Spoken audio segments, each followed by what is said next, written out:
Now in this video, instead of just displaying one row of data, let's go ahead and display all the rows from a table. First thing we're going to need to do is change the form from simply being a couple of fields to something that can handle multiple fields or show us multiple columns at a time. Here we're working with a table, and an easy way to draw out a data control container like a table is to use this data control wizard.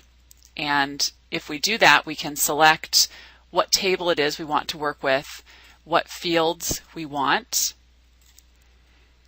and what style of container we want that data to show up in. So I had just chosen the table container, and when I chose finish and I draw it out, I get a structure that has all the columns bound to the database columns that I listed.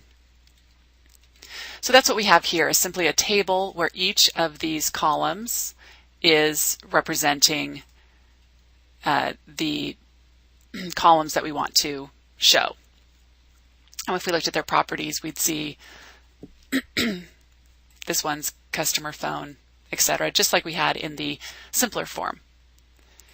Now the next thing we're going to have to do is change the 4GL so that we are retrieving all the rows. So that's going to be a change to the select statement, but we need a way to manage those. So what we're going to do is select them, and we're going to populate an array. And here we have a dynamic array, and a dynamic array allows us to create a structure that just grows and shrinks depending on the number of records or elements in the array. So we don't have to type the size of the array. So by using the dynamic array, we're defining something called store R, or store array, which is a dynamic array of record that looks very much like our single record that we had started with. So we'll keep our store rec, and now we'll add a store R for store dynamic array.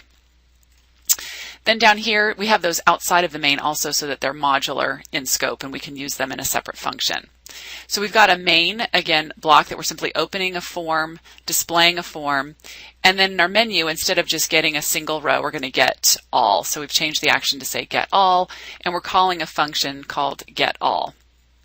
Now that function that we've called does a couple of things. The first thing that it does is it declares a cursor for the select statement, that is the store num, store name, and phone from the customer table, all being retrieved. And so by declaring a cursor, we are setting up a result set that we're doing something with. So we're going to retrieve the first row, and we're going to actually pass it to our store rec record.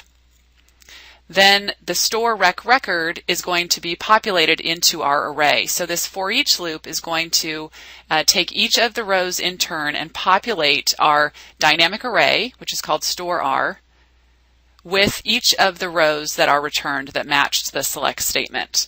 So again, we have a cursor set up, which is called store cur. We have our array. The first thing we're doing with our array is simply to clear it out. And then for each row that's returned to the result set, or to the cursor, store cur, that's going to go into our store rec.star. So that's again just making the match in the order that the columns are listed. And then call the append element method for the array and append a new element that is going to be equal to what is currently in our record. So again, this loop is just going to fill the array with the data. And then we simply use the syntax display array to display the loaded array to our screen array, to what in our case it was called table 2 over on our form, dot star. So take everything in an array and make a one-to-one match to our screen array, which is our table in our form. So if we come over here to our table and we look at its properties, again we can see here that the SR name, the screen record name, is TB2. And that's what I'm using in the code. So once we make that display array statement, what we have loaded into the array will be populated into our table. So let's go ahead and compile and run this. And here we have our table defined, and when we choose get all, you can see that we get all of the data that's in the database, loaded into our array, and that array is displayed to our table container. Now, one of the things about a table container as well is that it has a variety of different options that you can turn off and on, from allowing the user to show and hide columns, to moving columns around, to even sorting by various options there.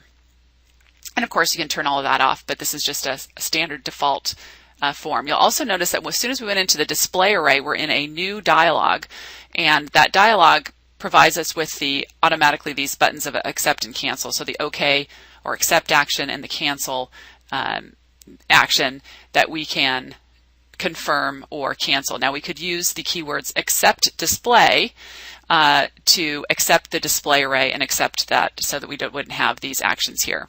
So if I selected one and choose OK, nothing happens in my program, but we could extend this program to then identify which of those columns the user selected and then do something with that.